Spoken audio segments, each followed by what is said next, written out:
జనసేన పార్టీకి సంబంధించిన రాపాక గతంలో గెలిచిన అనంతరం అధికార పార్టీ వైఎస్ఆర్సీపీ పార్టీలోకి జగన్మోహన్ రెడ్డి గారికి జై కొడుతూ ఆయన వైసీపీలోకి వచ్చేసిన సంగతి తెలిసిందే. ఇక తాజాగా ఎమ్మెల్యే రాపాక వరప్రసాద్ సంచలన వ్యాఖ్యలు చేశారు. తాన టికెట్ విషయం పూర్తిగా జగన్ గారికి అధిష్టానానికి వదిలేశానని, ఎమ్మెల్యే అయినా ఓకే, ఎంపీగా నన్ను వెళ్ళమన్నా వెళ్తాను అంటూ ఏదేమైనా అంతిమ లక్ష్యం జగన్ మళ్ళీ సీఎం కావడమే అంటూ కూడా తాజాగా రాపాక వరప్రసాద్ రెడ్డి గారు సంచలన వ్యాఖ్యలు చేశారు. డాక్టర్ బిఆర్ అంబేద్కర్ కోనసీమ జిల్లా రాజోల్లో మీడియాతో మాట్లాడిన ఆయన మొదటి నుంచి కూడా ఎమ్మెల్యేగా పోటీ చేయాలనే ఉద్దేశంతో పార్టీ అధినేత ముఖ్యమంత్రి జగన్ రెడ్డి గారు ఆదేశాల మేరకే గడప గడపకు కానీ, బస్సు యాత్ర కానీ, ఇతర మీటింగ్స్ కానీ విజయవంతంగా నిర్వహించానని, ఈ మధ్యకాలంలో టీడీపీ నుంచి గొల్లపల్లి సూర్యారావును వైసీపీలోకి జాయిన్ చేసుకోవడం జరిగిందని, ఆయన చేరికను నేను స్వాగతిస్తూ ఉన్నానని కూడా రాపాక గారు చెప్పుకొచ్చారు.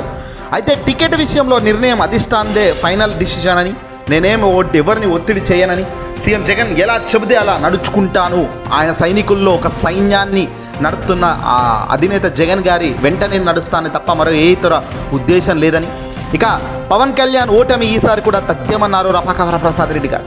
నువ్వు ఈసారి కూడా గెలిచే పరిస్థితి నీకు ఉండదని, చంద్రబాబు పవన్ అంతా దొంగలేనని, ప్రజలు వీళ్లను నమ్మే పరిస్థితి లేదని, రాబోయే ఎన్నికల్లో మరింత దారుణంగా ఓటమి చెందడంలో పవన్ చాలా ప్రథమ స్థానమే ఓటమి లిస్టులో ఉంటుంది పవన్ పేరు అని కూడా ఈ సందర్భంగా ఎమ్మెల్యే రాపాక వరప్రసాద్ రెడ్డి గారు అన్నారు.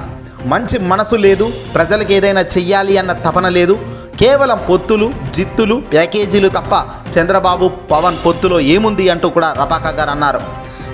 ఆనాడు పవన్ కళ్యాణ్ నమ్మి చాలా మోసపోయానని, వెంటనే గెలిచిన వెంటనే జగన్ వద్దకు రావడం ఎంతో మంచి ప్రజలకు చేయడం జరిగిందని కూడా ఈ సందర్భంగా రాపాక గారు అన్నారు.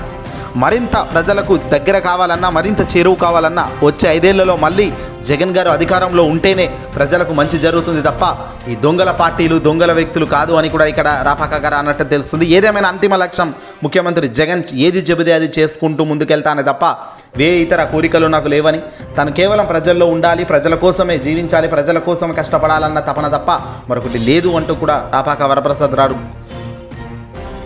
వరప్రసాద్ గారు కుండబద్దలు కొట్టారు. ఇదేమైనా పవన్ కళ్యాణ్పై తాను చేసిన వ్యాఖ్యలు అయితే 100% నిజం. ఎందుకంటే 2019లో ఎవడు గెలవలే, కేవలం ఈ ఎమ్మెల్యే రాపాక జనసేన తరపు నుంచి ఎమ్మెల్యే రాపాక తప్ప. పవనే 2 స్థానాల్లో ఓడిపోయిన దరిద్రం మనం చూసాం.